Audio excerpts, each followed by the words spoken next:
Olá pessoal, obrigado aí por assistirem esse vídeo.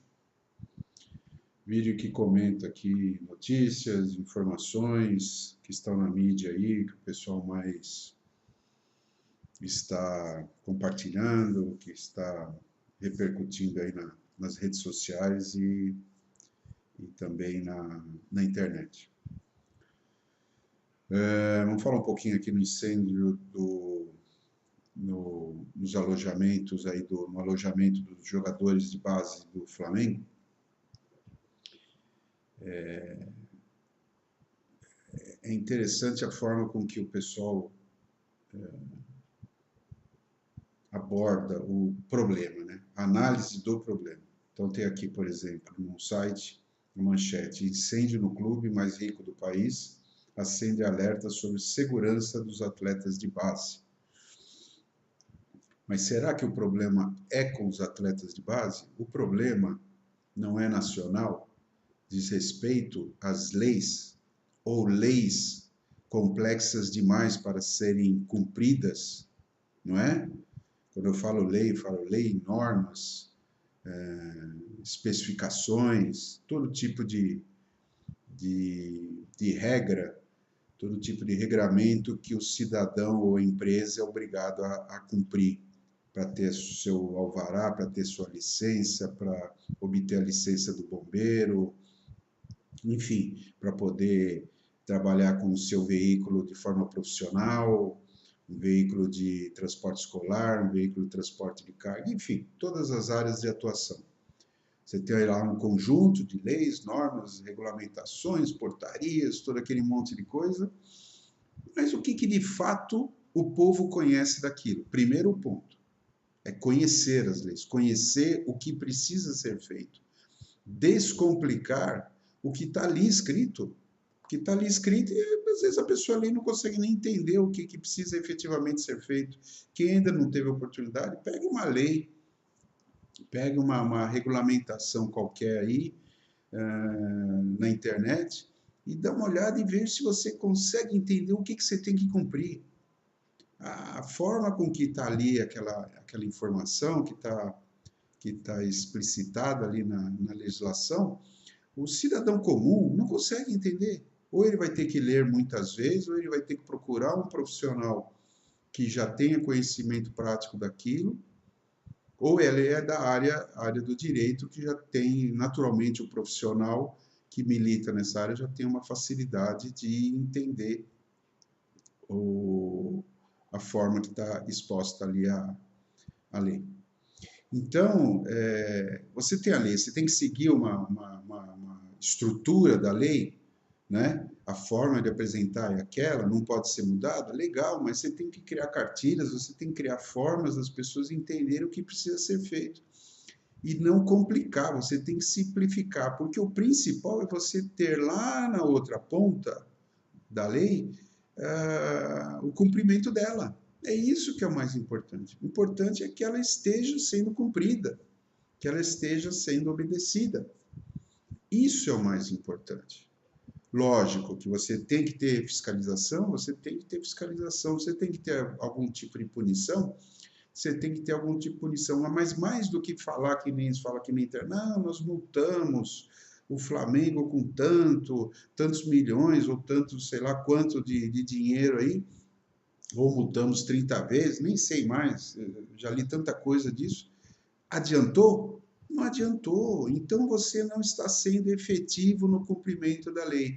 Você não está sendo efetivo, você não está tornando efetiva aquela lei, porque as pessoas não estão seguindo. No caso específico do Flamengo, falta de dinheiro não era, porque está aqui, é o clube mais rico do país. Para fazer um alojamento simples, que não precisava ser um alojamento sofisticado, não precisava ser um alojamento semelhante a um quarto de hotel 5 estrelas, entendeu? Você precisava ter conforto para os atletas, você precisava ter condições de serem habitado, de ser habitado aquele espaço, e o principal é ter segurança. Segurança para quem está ali, segurança para quem utiliza aquele espaço eventualmente, não rotineiramente, como era o caso dos jogadores. Então, gente, é um problema nacional. Não adianta você ter um monte de lei, muitos especialistas da área de direito dizem que o Brasil é um dos países que mais tem lei. Se você pegar a Constituição americana, ela tem muito menos artigos do que a nossa Constituição e todas as leis que compõem esse conjunto da nossa Constituição. Então, não está sendo efetivo, gente. Vamos mudar isso, vamos ser prático. O Brasil precisa de gente que tenha praticidade, que torne aquela informação fácil de ser digerida e fácil de ser executada. Não adianta também você forçar que a empresa, você forçar que o cidadão, ele tenha que recorrer a empresas, gastar dinheiro para adequar uma instalação. Não. Ele tem que saber o que ele precisa fazer. A escolha de quem vai fazer é um problema dele, mas ele tem que fazer de acordo com a especificação. Eu não conheço os detalhes do alojamento, quer dizer, a parte de planta, isso daí não ficou muito claro. Mas por algumas imagens eu vi container, eu sei porque eu já habitei container em diferentes épocas aí, por conta de obras e tudo mais, ele normalmente é entregue com chapa. Aí, se você quer mais sofisticação, você pode ter um revestimento, se for um container banheiro, você pode ter um outro tipo de revestimento acústico e térmico para atender um alojamento onde as pessoas vão dormir, onde vão passar o seu tempo de descanso. Será que o material que estava ali, porque era combustível, falaram que poderia ser poliuretano expandido, que usaram, que é semelhante ao que tinha lá na Boate Kiss. Vocês olhem na Kiss, aconteceu tudo aquilo na Kiss, centenas de mortos, de jovens mortos ali dentro, outros com graves lesões, alguns vieram morrer depois, outros levaram meses e meses para se recuperarem. E o que saiu de tudo isso? Aí fica, não, a prefeitura dá o alvará, mas aí precisa da vistoria do bombeiro. Será que precisa da vistoria do bombeiro? Será que o bombeiro não tem que assumir uma postura importantíssima, hein? Importantíssima, mas não tem que assumir uma postura de complementar a informação que o engenheiro da prefeitura tem que ter, o bombeiro usando o conhecimento dele, do dia a dia dele de combate a incêndio, é ali que ele vai ganhando uma experiência e vai somando conhecimento para que ele defina as normas do bombeiro, normas de segurança, né? Será que não é hora dele agregar esse conhecimento, agregar essa informação da vistoria dele, enfim, no conjunto de regras que já norteiam o engenheiro da prefeitura, o engenheiro responsável pela fiscalização, para que este engenheiro assuma, coloque o CREA dele, tá? Na responsabilidade, ele vai colocar o CREA dele, ele vai assinar uma RT, uma anotação de responsabilidade técnica, para, junto com essa informação do bombeiro, um só canal, direcionar isso para a pessoa. Olha, você está aqui, você não cumpriu, isso aqui está lacrado, isso aqui está bloqueado, você não pode usar. Lacrar mesmo, fisicamente. Colocar objeto na frente e lacrar. Entendeu? Não surte efeito, está lá, Boate Kiss até hoje, estão discutindo quem é o responsável, é o bombeiro, é o chefe dos bombeiros, é o comandante, é o bombeiro que foi fazer vistoria, é o engenheiro da prefeitura. Não saiu, diz que até hoje aquilo lá está uma geleia. Tudo que poderia se tirar ali de informação, de experiência, infelizmente com a morte de centenas de pessoas, mas seria o grande momento de se utilizar isso, não foi utilizado até hoje. Quantos anos já se passaram? Agora nós temos o alojamento dos jogadores. Alojamento dos jogadores. Então, não existe essa preocupação, gente. Isso tá perdido, sabe? Ficam divagando com coisas. Não, mas precisa ver a multa, precisa ver quem é que levou o container para lá, quem é que escondeu o container. Gente, está faltando efetividade. Vamos ser efetivos. Vamos gastar tempo para orientar como deve ser feito. Vamos gastar tempo para estar junto e exigir que seja feito. Esse negócio de aplicar multa, a gente sabe que depois não paga. Muitas das multas não são pagas. Essa é a realidade. Joga-se no jurídico, o jurídico fica questionando aquilo durante anos e a multa não é paga. Então, uma forma de pressão que seria tirar o dinheiro do bolso do clube, dos donos da boate, seja o que for, do estouro da barragem de Brumadinho, daqui a pouco eu falo da barragem de Brumadinho, Não está acontecendo, porque a multa não surte o efeito que ela tem que surtir. Para que existe a multa? Para pesar no bolso e falar, opa, não vou fazer de novo. Como é que tem multa para carro e a multa chega e você paga? Ah, tem aqueles que conseguem quebrar multa, dizem, né, por aí que consegue quebrar multa, não sei se consegue realmente quebrar multa, mas a grande maioria tem que pagar multa. Não tem jeito, cara. O cara tem que pagar multa. Ou ele perde o carro vai ficar enrolado lá com um monte de multa, como às vezes pegam o carro aí, mas não importa. Ele vai se prejudicar. Se não for no bolso, ele vai se prejudicar em relação ao bem dele, à valorização do bem dele, porque a hora que for apreendido tem mais multa e mais problema de documentação do que vale o veículo. Então é vendido a preço de banana, então ele perdeu o bem dele. Então a punição ela tem que existir, mas você tem que tornar as leis mais executáveis, entendeu? Você tem que ter canal para pressionar e fazer isso acontecer. A gente sabe que tem um monte de meandros aí no meio, que as coisas não acontecem como deveriam acontecer, mas não adianta falar que está na lei. Tem que tornar essa lei acessível e de fácil interpretação por quem vai se adequar a ela. Falando um pouquinho de Brumadinho. Hoje ainda estava ouvindo numa rádio uma pessoa aí que é da agência de mineração, alguma coisa assim, alguém ligado a governo, alguma coisa assim. Aí falando, não, vamos aumentar, porque a mineradora ela tem que colocar ela tem que fazer um laudo de tanto e tanto tempo. Não, agora nós vamos exigir que seja semanal. Gente, o que muda isso? Efetivamente, o que isso muda? O que adianta você ter o laudo diário, horário, online, sensores mandando informação para uma central? O que adianta se você não tem prevenção? Você tem que ter um planejamento estratégico, um planejamento de ações, um planejamento de gerenciamento de crise. Vocês viram toda a instalação da Vale lá em Brumadinho, para os funcionários, refeitório, para administrativo, está no caminho da lama. Ou seja, eles já sabiam que o dia que aquilo estourasse ia matar todo mundo. Então, onde entra na tua cabeça que governo, empresa, todo mundo permita que o próprio funcionário que está gerando riqueza ali para a empresa, ela fique no meio do estouro da barragem, no meio da passagem da lama. Primeiro ponto. Segundo ponto, por que não tirar aquela população que estava no caminho da lama ou criaram barreiras que dificultassem a passagem da lama? Porque a lama, quando ela estoura, vocês viram nos vídeos, a internet colocou os montes aí, ela vem, além do grande volume, portanto é uma massa em toneladas muito grande, ela vem com velocidade. Agora, se no caminho dessa lama você tira a parte administrativa, você tira todo e qualquer funcionário, a não ser aqueles que efetivamente estão operando ali, as máquinas estão trabalhando, esse já existe um risco. Se no caminho você cria barreiras feitas de pedra, de material, às vezes até da própria lama solidificada, você cria, ou de barro, enfim, tem várias maneiras, várias técnicas. Você cria barreiras, você vai fazer o quê? Com que a lama, ao chegar nesse ponto, ela sinta uma dificuldade, ela tem que mudar a direção.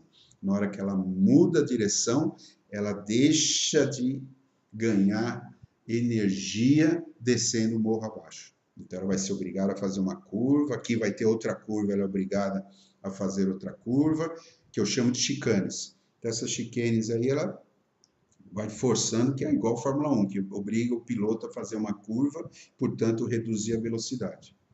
Então, se você cria chicanes ali com material que não seja nocivo ao meio ambiente, se eventualmente essa barreira estourar, se romper, ela vai diminuir drasticamente a velocidade. Diminuindo a velocidade, dá mais tempo de reação para o pessoal. O que adianta falar que se a sirene tocou?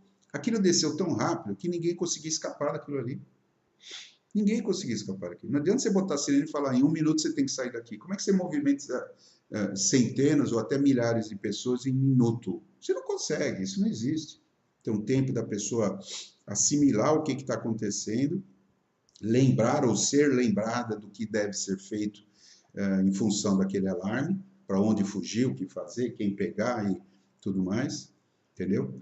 Então não adianta, você tem que afastar a população, tinha que criar barreiras que dificultassem e tirar a parte administrativa e refeitório, enfim, a parte onde os funcionários estão ali tranquilamente usufruindo daquele momento, tirar do meio do caminho da lama. Foi feito isso? Não foi feito isso. E isso não tem nada a ver com o estouro da barragem, isso é prevenção. É na hora que você vai analisar o risco, isso chama-se análise de risco. Entendeu? É análise de risco. É isso que você tem que olhar antes. Que se acontecer, não é falar, não, eu estou botando equipamento, eu estou fazendo acompanhamento a cada minuto. Não adianta, gente. Porque nem que seja 0,0001% de possibilidade de estourar a barragem. Ela existe. Ela existe, ela não é zero. Ela não é zero. Várias coisas podem fazer a barragem se romper de minério, de água, pode ser uma barragem de água de uma represa. É a mesma coisa. Entendeu? Seja do material que for. Não adianta, não adianta, é prevenção. Prevenção é antes você estudar o risco e tomar as atitudes. Se tivessem feito isso, não teríamos essa quantidade de mortes em Brumadinho. A barreira estouraria e você não conseguiria segurar isso lá na parte de baixo. Inclusive para não entrar no rio. Inclusive para não entrar no rio. Sem discutir, gente, não estou discutindo que existe técnica mais moderna, tá? Ou mais segura, não vou nem dizer moderna, mas mais segura, que é você fazer a extração do minério com rejeitos sólidos, secos, né? Secos, na verdade, que pode ser utilizado na fabricação de blocos, como já tem vídeos aí demonstrando isso, para a construção de casas populares. Você tem outras coisas a serem feitas, mas vamos esquecer isso. Vamos falar da barragem com esse tipo de lama, né, que é oriundo do processo de mineração. Então não adianta. Aí esse cidadão falando, não, nós temos 300 barragens desse tipo em Minas, temos 8 funcionários, se tiver problema em 8, a gente não consegue chegar a lugar nenhum. Não é o problema com 8. Você vai ter quanto? 300 funcionários? Um em cada barragem? 24 horas não seriam 300? Seriam 900? 600 por causa dos turnos, por causa de 24 horas ali olhando? Adianta? Resolveria o problema do Brumadinho? De novo, não. Está faltando o quê? Efetividade. Prevenção do risco. Você tinha que ter afastado as pessoas, criado barreiras para a lama não chegar nas pessoas, e não deixar funcionários no meio do caminho, almoçando, trabalhando. Então, gente, sabe, ficam olhando para um lado que não é o lado, esse não é o foco para analisar. Não adianta fazer CPI. O que adianta fazer CPI? O que adianta fazer CPI? Vai ficar movimentando a imprensa, aquele monte de político lá que já está ganhando horrores, falando um monte de coisa pelo caminho, pessoas que não são, a grande maioria não são da área, não entendem, nem mesmo questão de prevenção de risco, né? Que é um assunto tão difundido no mundo inteiro, não é novidade nenhuma se prever o risco. O que adianta fazer uma CPI? O resultado da CPI vai ser o quê? Mais lei? Lei diferente? E daí, de novo, pode ser a lei mais linda do mundo, a mineradora pode estar fazendo tudo certo, estourou. Ia pegar os funcionários que estavam no refeitório, os funcionários da administrativa e os moradores da cidade, enfim, dos bairros próximos lá, da pousada e tudo mais. Adianta? Não adianta, gente. Não é isso, você não está sendo efetivo na sua fiscalização, entendeu? Você tem que tornar aquilo ali com risco zero, independente do estouro da barragem, do controle da barragem, do controle tecnológico da barragem. E errou o engenheiro que diz, né? Pelo menos diz no site que ele sofreu uma pressãozinha lá verbal e ele assinou com uma condicionante de que não no papel, mas de boca com o engenheiro da Vale, que depois eles reparassem os problemas que ele havia identificado. Não, está errado, ele é engenheiro. Ele tem que assinar a coisa que está correta ou assinar colocando os problemas que tem. Ele jogou o diploma dele na lata do lixo. Diz que é uma pessoa com mestrado, com doutorado, com prêmios, e daí? Ele tem que ser responsável, como médico tem que ser responsável, como advogado tem que ser responsável, como piloto de avião, e assim todas as profissões, um taxista, um motorista de Uber, todo mundo tem que ser motorista de ônibus, todo mundo tem que ser responsável, tem que assumir a sua responsabilidade. Então ele errou também. Vocês vejam mais ou menos, fazendo um paralelo assim, mais ou menos com a área da aviação. Tem um acidente, vamos falar de Brasil, mas isso é no mundo inteiro. Você tem o CENIPA, entra em ação o CENIPA. Para quê? Para punir a empresa que era detentora do avião, que era dona do avião, e que se acidentou e matou lá 100, 200 pessoas? Não, isso é um problema da polícia, se vai identificar responsáveis e vai punir. O CENIPA é o quê? Identificar onde está o problema, se era um problema de qualidade de material, se era um problema de manutenção, se era um problema de operação da aeronave. É aí que ele vai identificar no relatório dele e vai criar subsídios e notificações para que as empresas corrijam o problema. Entendeu? É aí que ele vai atuar. É na prevenção. Então, é um processo que se retroalimenta, ele identifica o acidente, cria condicionantes para que isso não volte a acontecer. E, novamente, se tem um acidente, cria condição para que isso não volte a acontecer. Lógico, países com menos controle, com menos rigidez nisso, vai estar mais sujeito a acidentes. Mas se o país estiver zeloso em relação a isso, se os órgãos estiverem zelando por isso, esse processo é positivo. Ele vai trazer uma qualidade maior para quem se utiliza da aviação. E assim deve ser em todas as áreas. Você deve analisar, ver um acidente rodoviário, mesma coisa. Vamos ver o que aconteceu. O que pode ter causado aqui? É um problema da pista? É um problema do local, do meio em que o veículo estava circulando, ou é um problema do condutor? Tá? Então, você tem que analisar essas coisas para corrigir problemas na rodovia, de geometria, de sinalização, de dispositivos de segurança, tá?